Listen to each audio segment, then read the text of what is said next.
오늘은 여러분들이 들으신 대로 교회력에 있어 대림절 첫 번째 주일을 맞습니다. 여러분, 교인은 달력이 둘입니다. 하나는 우리가 쓰고 있는 태양력, 오늘은 2023년 12월 3일 이와 같은 달력이 하나 있고, 또 우리 교인들에게는 교회의 달력이 있습니다. 그걸 가리켜 교회력이라고 합니다.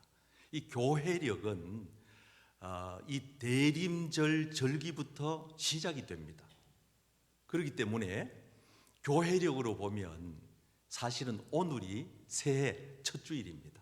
그래서 우리가 대림절 첫 시간 촛불을 하나 켜고 성탄절 때까지 총 5번의 촛불을 켜면서 이제 성탄의 촛불, 마지막 흰색 초에 불을 붙이고 예수님의 탄생을 축하하고 오심을 맞이하는 이 대림절 절기를 보내는 겁니다. 그래서 이 대림절 절기는 크게 두 가지 의미입니다. 하나는 이미 오신 예수님을 맞이할 그런 기간이고, 그 다음에 또 하나는 앞으로 오실 예수님을 맞이할 준비를 하는 절기가 되겠습니다. 그래서 참 소중한 절기입니다. 오늘 이 대림절 첫 번째 주일, 예수님 오심을 우리가 맞이하며 준비하며 또 장차 오실 재림의 주님을 바라보며 오늘 이 자리에 나오신 우리 모든 성도님들,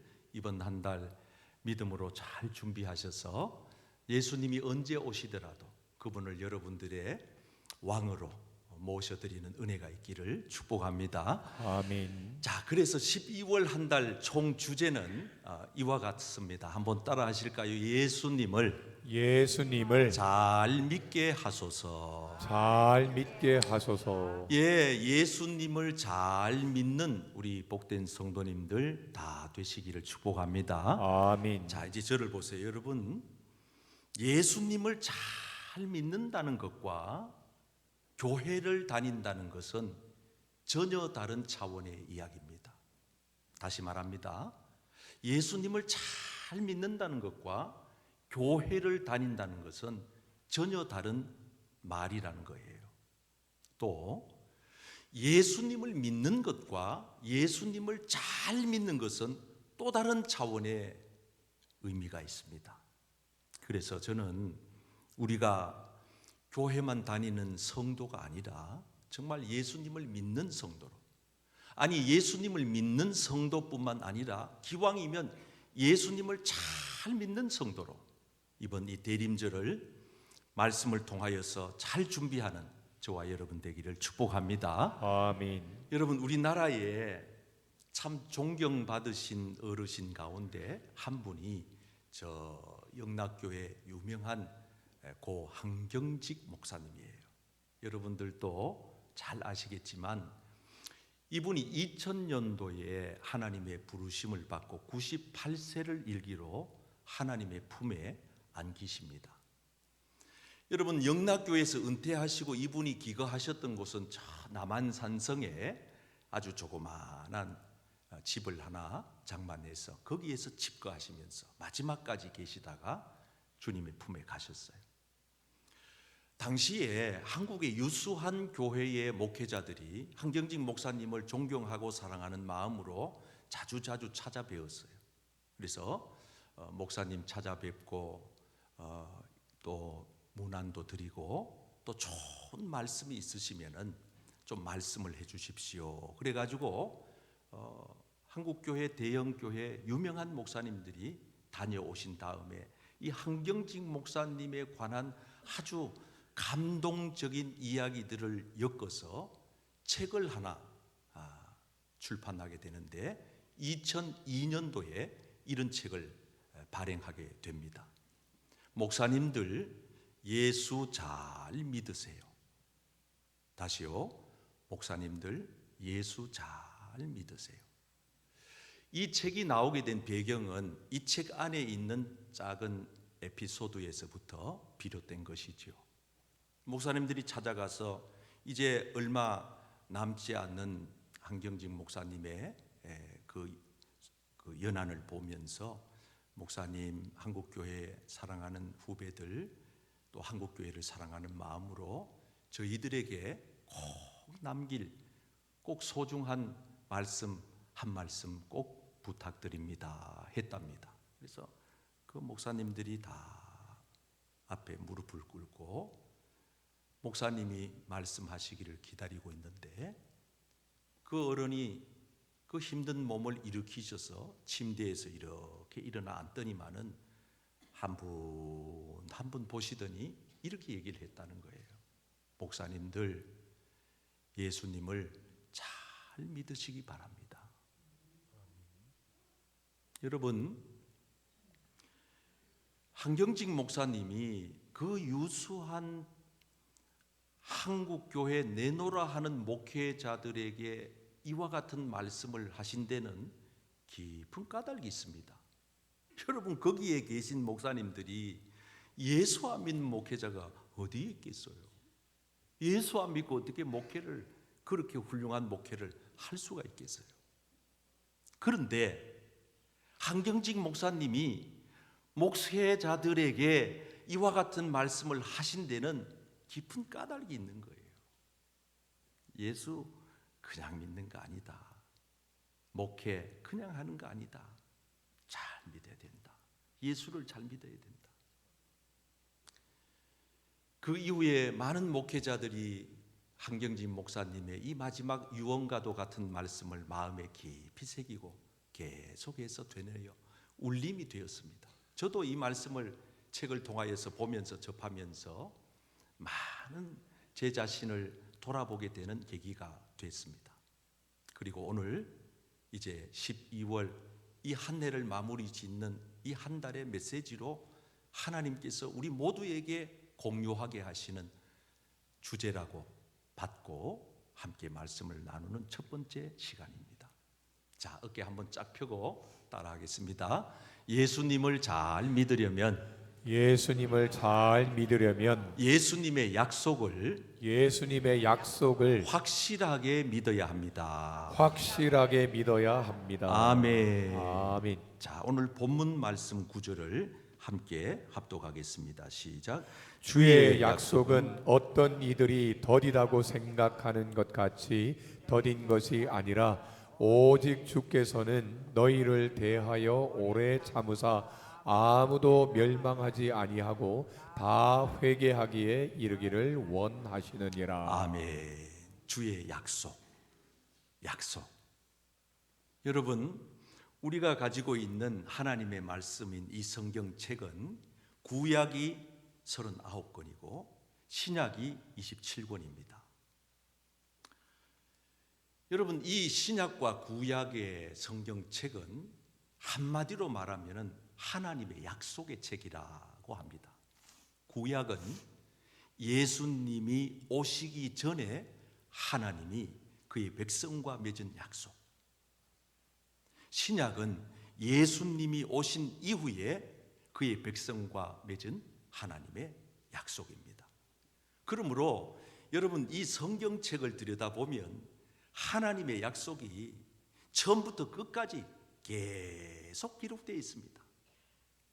수많은 하나님의 약속들이 이 성경책에 기록되어져 있고, 놀라운 사실은 이 성경책에 약속한 하나님의 약속이 한 글자도 빼놓지 아니하고 하나님께서 약속한 대로 때가 되매 하나님의 방법대로 다 이루어진 줄 믿습니다. 아멘. 놀라운 사실은 여러분, 이 성경 가운데 하나님께서 약속한 내용 중에 나머지 하나가 남아있는데 그게 바로 예수님의 재림에 관한 약속이에요. 무려 신약과 구약 성경에 예수님의 재림을, 예수님이 장차 다시 오심에 대한 말씀을 1518회나 기록하고 있습니다.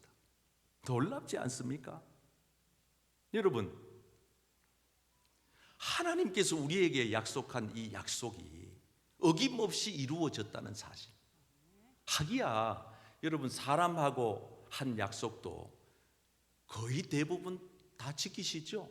저는 어제 참 제가 은혜를 받았는데 우리 집사님 가정에 이제 이사 신방을 약속을 하고 갔어요. 이 신방 대원들하고 같이 가는데 생각보다가 차가 더 많이 정체가 돼요.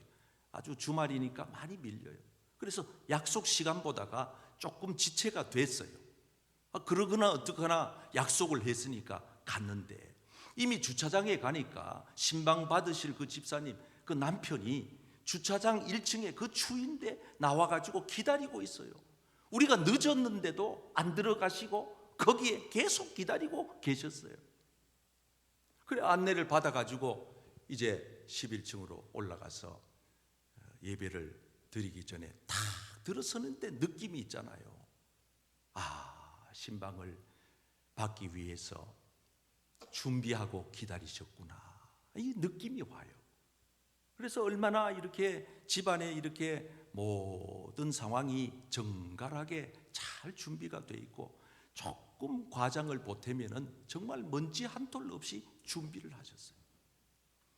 여러분 벌써 한 달 전에 약속을 하고 그 날짜에 시간을 약속을 하고 했으니 얼마나 그때까지 기도하면서 사모하면서 준비하면서 집안을 다 정리정돈하면서 기다렸겠어요.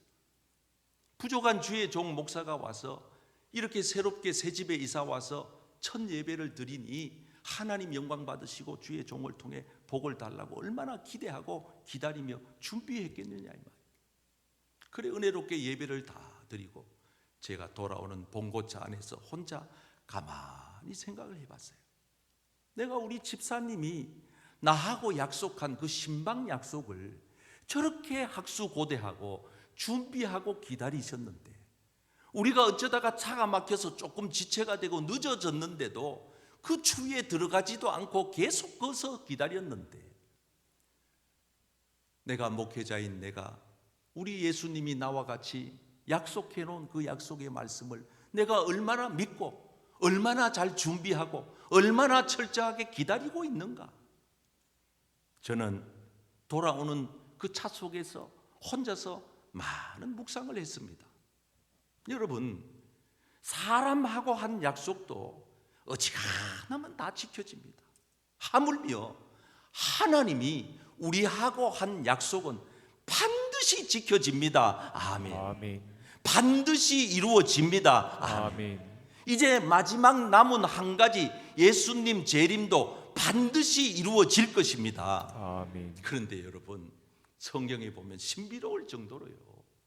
하나님께서 이미 이 땅에 오실 예수님에 관하여 창세기 3장 15절에서 그러니까 예수님이 탄생하시기 전 4,000년 전에 여자의 후손으로 올 것에 대하여 기록을 해놓고 있다는 사실입니다. 여자의 후손 누굽니까? 예수님 외에 여자의 후손이 어디에 있어요? 보통은 다 아버지가 있고 어머니가 계셔서 그래서 애가 태어납니다. 그런데 예수님은 아버지 없이 아버지가 있어도 같이 잠을 자지 아니했는데도 여자 혼자서 잉태를 한 거예요.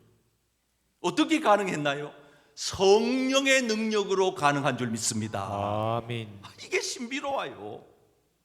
그래서 예수님이 태어나시기 전 700년 전에 이사야 선지자를 통해서 말씀하시기를 처녀가 잉태할 것인데 그가 낳을 아들은 그 이름을 임마누엘이라 하리라. 아멘. 아멘. 임마누엘이 뭐예요? 하나님이 우리와 함께 하실 것이라는 거예요. 아멘. 여러분 하나님이 여러분과 함께 하고 계심을 믿으십니까? 아멘. 정말 믿으십니까? 아멘. 아니 여러분 상상만 그렇게 하세요? 실제적으로 피부로 느끼고 계세요? 하나님이 우리와 함께 하지 하면 이 인류가 존재 자체가 불가능하고 생명 보존 자체가 우리가 여기까지 여태까지 살아온 날들을 되짚어 보세요. 하나님 빼고 된 일이 있는가? 저는 그래서 우리가 예수 믿고 하나님의 자녀가 된 것은 우리 일생일대에 가장 큰 복을 받은 줄 믿습니다. 아멘. 그걸 아직까지도 깨닫지 못하고 확신하지 못한다면 여러분들은 지금 엉뚱한 복을 진짜 복인 줄 알고 붙잡고 사는 거예요. 다시 한번 가르쳐 드려요. 내 인생에 태어나서 한 생애 동안 내가 받은 복 중에 가장 큰 복은 내가 예수님을 믿고 하나님의 자녀가 된 복입니다. 아멘. 아멘. 다시요. 여러분들이 예수님을 믿고 하나님의 자녀가 됐다는 이 사실이 여러분 일생 일대의 가장 큰 복인 줄 깨달으시기 바랍니다. 아멘.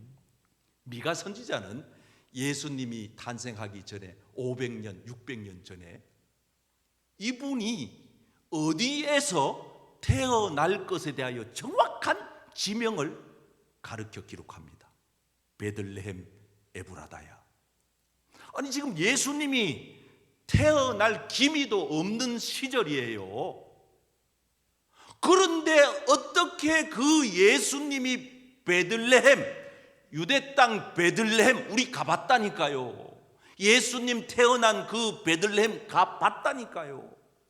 거기서 태어날 것임에 대한 이야기를 미가 선지자를 통해서 정확하게 기록을 해놓을 수 있느냐 이 말이에요.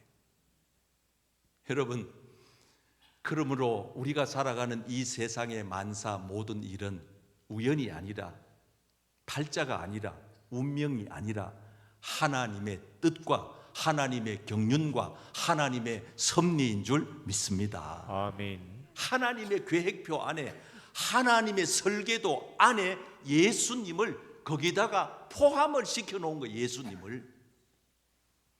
제가 가끔 이렇게 안 믿는 불신자들 복음을 전할 때 제가 여쭤봅니다. 선생님, 몇 년생입니까? 여러분, 복음을 전하는 아주 수월한 방법 중에 하나입니다. 그러면 대체적으로 자신 있게 얘기합니다. 저는 1945년 8월 며칠생입니다. 어떤 사람은 1980 몇 년 몇월 며칠생입니다. 오늘 노을이는 2016년 1월 10일생입니다. 아마 오늘 예배 중에 참석한 사람 중에 제일 나이가 어린 친구 같아요. 2016년. 그러면 제가 물어봅니다. 그 다음에 그래요? 그러시죠? 그러면 그 생년월일을 어떻게 아시는데요? 대체적으로 대답을 잘 안 하시거나 하는 분들이 계세요. 여러분 중에 태어난 날을 어머니 뱃속에서 나자마자 달력을 쳐다보고 오늘 2023년 12월 3일 이렇게 알고 자기 스스로 자기 난 날을 정하는 사람 한 사람도 없습니다. 그럼 누가 정합니까? 누굴 통해서 우리는 압니까? 어렵습니까? 지금 나 혼자 설교합니까? 다시요. 여러분들이 태어난 날을 어떻게 아시는 거죠? 누구를 통해서? 부모님을 통해서. 우리 부모님이, 저희 어머님이 날 보고 너는 몇 년, 몇 월, 며칠에 태어났어. 그리고 주민등록, 호적 처본 보여주면서 신고했거든. 그래가지고 나는 그걸 그때부터 내가 태어난 날에 대하여 한 번도 의심하지 아니하고 살아왔어요. 여러분 중에도 여러분 태어난 날에 대하여 의심한 분은 안 계실 겁니다. 여러분 부모님이 여러분들에게 말해준 그날도 여러분들이 굳게 내가 태어난 날로 믿고 있다면 한 번쯤은 왜 나는 1960 몇 년생인가? 나는 왜 2016년생인가? 내 자신이 몇 년생이 되게 된 그 첫 번째 시작점으로 한번 거슬러 볼 생각을 해봐야 됩니다. 내가 지금 2023년도를 산다는 것은 1900년도 있었을 테고 내보다가 1000년 전에 산 사람도 있고 조선시대에 산 사람도 있고 고려 신라시대에 산 사람도 있고 우리나라로 치면은 그렇고 세계적으로 치면은 어때요? 계속 거슬러 올라가 볼까요? 500년도에 태어난 사람도 있고 또 100년도에 태어난 사람도 있고 어떤 사람은 10년도에 태어난 사람도 있고 가장 중요한 거 1년도에 태어난 사람이 있을 때다 이 말이에요. 누가 도대체 1년을 시작을 했는가? 그렇잖아요. 그 1년의 시작이 있었기 때문에 오늘 2023년도를 살아가고 있고 여러분들의 태어난 생년월일이 정해진 겁니다. 그 기준점이 누구냐 이 말이에요. 여러분, 놀랍게도 그 1년을 시작하게 하신 분은 하나님의 아들 예수 그리스도이십니다. 아멘. 그 놀라운 사실이에요. 예수님이 태어나서부터 1년, 100년, 1000년, 2000년, 오늘은 2023년 12월하고도 3일 전 세계가 우리는 2023년을 살고 저 이스라엘 하마스 전쟁하는 이스라엘은 2100년을 살고 아니에요. 그것도 똑같아요. 우크라이나, 러시아 전쟁통 벌려진 그 나라도 가면 똑같은 2023년 12월을 살아가요. 놀랍지 않아요? 누가? 도대체 왜? 여러분, 이 역사가 시작되는 그 기준점을 정한 이는 로마 황제입니다. 로마 황제가 당시에 이 로마는 전 세계를 호령하는 대단한 국가였습니다. 모든 길이 로마로 통하는 겁니다. 그래서 예수 그리스도의 탄생을 통하여서 놀라운 진리를 발견한 이 로마가 기독교를 국교로 정하면서 이 역사의 수레바퀴를 확 뒤집어 놓은 겁니다. 그때까지도 역사가 흘러 내려왔고 역사 연도가 있었습니다. 그런데 예수님이 탄생한 그 기점을 통하여서 이 로마 정부는 이날부터 1년으로 정한다. 예수님 탄생하신 날이 기준이다. 그러면 그 전의 역사는요? 그 전의 역사 이렇게 정하자. 지금까지 흘러온 대로 하지 말고 역으로 추산해라. 그래서 예수님이 탄생한 그 이전의 역사를 BC라고 말하면서 비포 크라이스트, 예수님 탄생하기 이전의 역사도. 그래서 역으로 올라가는, 역으로 예수님 탄생하시기 10년, 100년, 1000년, 그래서 창세기까지 올라가니까 4000년. 여러분, 놀라운 사실은 예수님이 탄생한 그 기점부터 오늘의 역사가 진행되어져 있고 앞으로도 이 땅에 주님이 재림하시는 그날까지 이 역사의 수레바퀴는 계속 진행되어져 갈 줄 믿습니다. 아멘.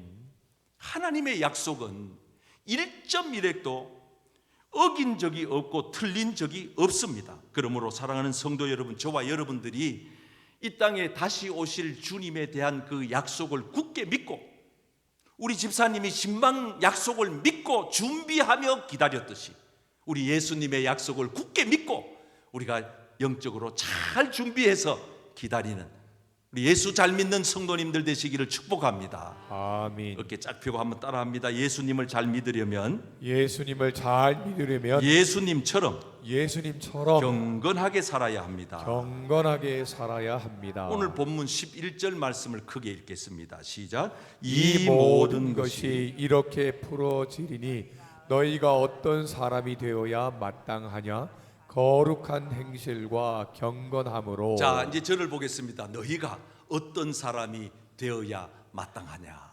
우리 예수 믿는 사람들은 어떻게 살란 말입니까? 정말 어떻게 살아야 예수님을 잘 믿고 사는 것입니까? 두 가지입니다. 거룩과 경건의 삶을 살라는 거예요. 거룩은 뭐예요?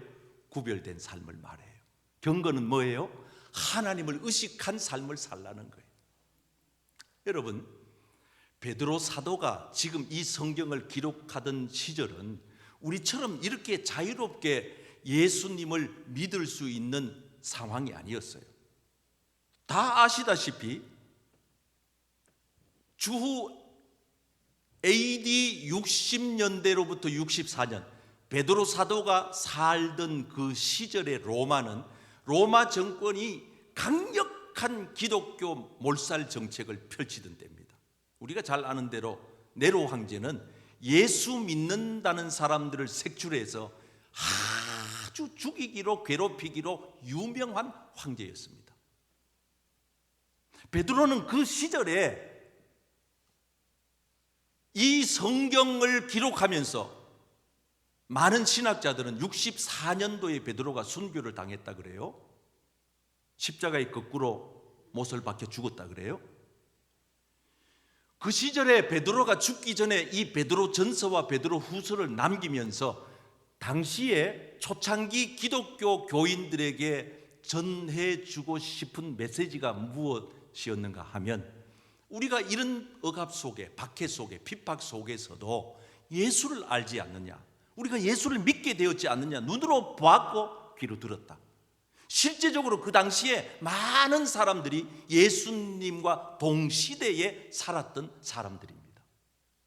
그래서 이 사람들에게 결코 이 세상이 아무리 악이 흥왕해도, 불의가 판을 쳐도 예수님을 믿고 진리 가운데 사는 사람들은 섞이면 안 된다. 거기 함몰되면 안 된다. 쾌락 속에, 향락 속에, 방탕 속에 빠져들어가면 안 된다. 거기서부터 역으로 우리는 빠져나온 사람들이다. 구원받은 사람들이다. 구별된 사람들이다. 커트된 사람들이다. 여러분, 이 꽃이 아름다운 것은 커트해서 꽂았기 때문에, 우리가 인격적으로 우리가 삶이 완전히 달리 보일 수 있는 까닭은 우리는 세상으로부터 커트된 사람들이에요. 우리는 세상 사람들과 섞여 살지만, 닭이 독수리가 닭과 섞여 산다고 여러분 독수리가 닭이 되는 거 아니에요. 착각하면 안 돼요. 성도가 세상 사람들과 똑같이 버스 타고 지하철 타고 직장 가고 돈 벌고 식당 가고 여행 가고 차 마시고 세상에서 똑같이 산다고 해서 여러분 스스로가 세상 사람들과 같다는 생각을 가지면 안 돼요. 나는 다르다. 나는 구별됐다. 나는 하나님이 택한 백성이다. 지금도 하나님이 시퍼런 눈을 뜨고 나를 지켜보고 있다. 하나님을 의식하면서 경건하게, 거룩하게, 말도 행실도 구별되게. 누구처럼? 베드로는 두 사람의 구약의 인물을 듭니다. 그때는 신약이 없었으니까. 우리는 지금 구약과 신약을 다 가지고 있지만 베드로가 살던 때는 구약밖에 없었으니까.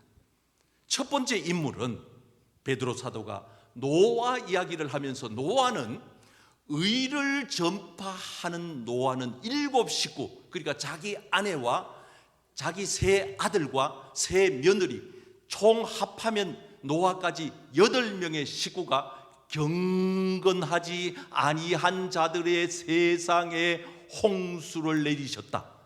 경건치 않는 자들이 어떻게 망했는지 노아는 눈으로 똑똑히 봤다는 거예요. 여러분, 이 시절에 하나님께서 말씀하신 것을 창세기는 이렇게 기록합니다. 세상에 죄악이 관영하여 죄가 가득 찼다는 거예요. 하나님이 창조한 그 창세기의 세상이 그렇게 죄가 가득했다는 거예요.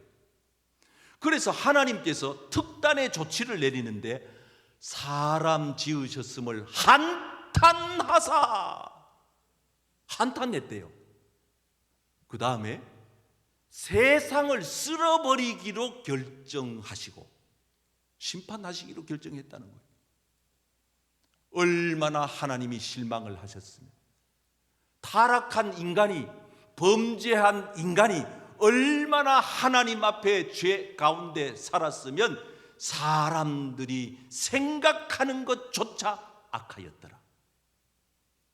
여러분, 성경은 놀랄 정도로 우리의 심령 골수를 파고듭니다. 그래서 하나님께서 세상을 싹 쓴다고 생각하시다가 한 사람을 남기자 해서 남긴 인물이 노아입니다. 왜 남겼을까요? 노아는 당대의 세상 조류와 함께 휩쓸려 살지 않았어요. 가정을 지켰어요. 자녀들을 신앙적으로 케어했어요. 그래서 하나님께서 노아에게 방주를 예비하라는 명령을 내립니다. 그것도 어디에서? 산 위에서. 여러분, 보통 사람 같으면 머리가 좀 헷가닥하지 않고는 배를 만들 때 바닷가에, 강가에서 만들지 산 위에서 배 만드는 그런 어리석은 인생은 없습니다. 근데 노아는 영적으로 매우 어리석은 선택을 합니다. 하나님이 하라 하니까 해보자. 한번 따라 해볼까요? 하나님이 하라 하면 하나님이 하라 하면 해본다. 해본다. 아멘. 그래가지고 산 위에다가 집을 지으니 배를 만드니 사람들이 요즘도 여러분 사람들의 말이 얼마나 많아요. 그러니 저 노인네가 미쳤다고 좀 헷가닥했다고 온갖 사람들이 애로부터 어른에 이르기까지 손가락질을 하고 막 쪼아대고 욕을 쏟아붓고 그것도 짧은 시간에 지나가는 게 아니고 오랜 기간 동안 배를 만들게 준비를 시키시는데 하나님이 때가 딱 되니까 노아의 8 식구 몰아넣고 밖에서 문을 닫아버려요. 여러분 이게 놀라운 비밀이에요. 노아가 문을 닫았으면 아니 노아 사돈 어른도 있고 노아 친척도 있고 노아 친구들도 와가지고 막 때리준 후회를 하면서 아이고 여보게 문 좀 열어 지금 목까지 물이 찼어 이러다 우리 죽어 아니 사돈 나는 좀 태워줘 문 좀 열어 이래가지고 노아가 심정이 약해지고 감정이 약해지면 문 열어주면 어떡합니까? 하나님 뜻이 안 이루어지니까 하나님이 밖에서 문을 닫아버렸어요. 안에서 어떤 것도 할 수가 없어요. 안에 탄 생명만 사는 짐승하고 노아의 식구들만. 여러분 우리가 사는 세상은 만만하지 않아요. 사랑하는 성도 여러분 믿음을 끝까지 잘 지켜내시기를 바랍니다. 아멘. 똑같아지면 안 돼요. 세상 사는 게 여러분 옛날 우리가 일제시대 아니에요. 6.25 사변 전쟁통 아니에요. 조선시대 아니에요. 옛날만큼 어렵지 않아요. 예수 믿는 게 너무 자유로워졌어요. 이제는 믿어도 그만 안 믿어도 그만. 오히려 예수 믿는 사람들 중에 수많은 사람들이 세상적으로 향락과 쾌락에 빠져 살아요. 그리고 자기는 착각하지요. 내 교회 가니까 일주일에 한 번 교회가 예배 드리잖아. 11조 하잖아. 가끔 새벽 기도도 가잖아. 난 구원 받아. 아니요. 잘 생각해 보세요. 과연 여러분들의 삶 속에 거룩과 경건이 유지되고 있는가? 이걸 놓쳐버리면 우리는 내가 신앙생활 한다고 착각하고 있다가 주님이 오실 때 주님이 날 외면하고 날 안 데리고 가요. 천국 가는 거 쉬운 거 아니에요. 공짜 아니에요. 좁은 길이에요. 커트라인 매우 높아요. 서울대학 가는 거 머리만 좋으면 가요. 그러나 하나님 나라 들어가는 거 머리 좋아서 가는 거 아니에요. 학벌 좋아 가는 거 아니에요. 부모 잘 만나 가는 거 아니에요. 돈 많다고 가는 거 아니에요. 하나님이 도와주셔야 돼요. 아멘. 또 한 사람을 듭니다. 롯입니다. 롯은 무법한 자들의 음란한 행실로 말미암아 이게 당시에 소돔 고모라 이 롯이 살던 동네의 상황이었어요. 여러분 성경을 보세요. 이때 당시에 이미 동성애가 있었으니까 오늘날 대한민국 서울 1번지 부산 여기 동성애 판치는 거 이건 놀랄 일도 아니라니까요. 그 시절에 벌써 동성애가 판을 쳤다니까요. 그래서 하나님께서 그 소돔 땅에서 건질 사람이 누가 있나 아브라함을 통해 살펴보게 하니 없어요. 10명만 있어도 내가 이 땅은 용서하마 했는데 10명도 없는 거예요. 그래서 아브라함이 그럼 우리 조카라도요 이래가지고 조카 그리고 조카 부인 롯의 아내 그리고 그 2딸 이제 결혼시키려고 사위 약혼한 사위 둘까지 있는데 사위들한테 얘기하니까 농담으로 여기는 거예요. 아이고 장인어른 이렇게 멀쩡하게 날 좋고 살기 좋고 부어라 마셔라 즐기자 이게 롯의 사위들이 생각하고 있던 그 시대 정황이에요. 하나님께서 롯과 롯의 아내와 2딸을 데리고 나오는데 롯의 아내는 그래도 못 믿고 참 사람 끈질겨요. 어떻게 그렇게 못 믿나? 아니 그럼 믿는 척이라도 할 것이지. 하나님께서 너 이 성을 탈출하다가 뒤돌아보면 안 돼. 뒤돌아보면 큰일 나 라고 하나님이 경고했는데도 하나님이 메시지를 줬는데도 멀쩡하게 생긴 롯의 아내가 아이고 진짜 그러려고 그러고 딱 돌아서다가 그냥 그대로 그냥 소금 기둥이 됐다. 역사가들은 롯의 아내가 소금 기둥이 된 그 장소가 지금의 사해 바다를 이루었다는 거예요. 우리 가봤거든요. 사해 바다. 물이 얼마나 짠지, 염분이 높아서 저같이 수영을 잘 못하는 사람도 가서 손 딱 펴고 누우면 둥둥 떠요. 거기 고기 못 살아요. 저주받은 바다가 된 거예요.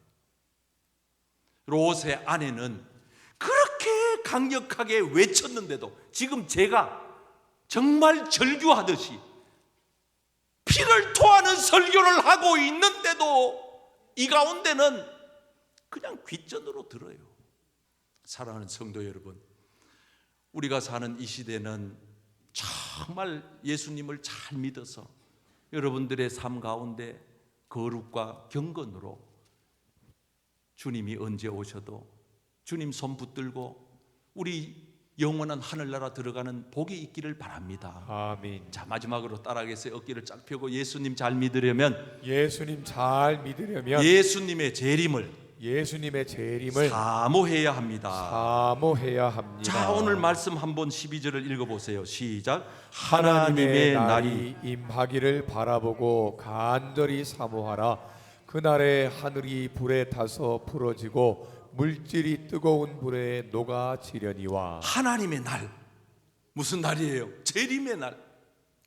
주님이 우리에게 1518회나 성경 구약과 신약 성경을 통해 약속하고 있는, 기록하고 있는 예수님의 재림의 날, 그날을 바라보고 간절히 사모하라.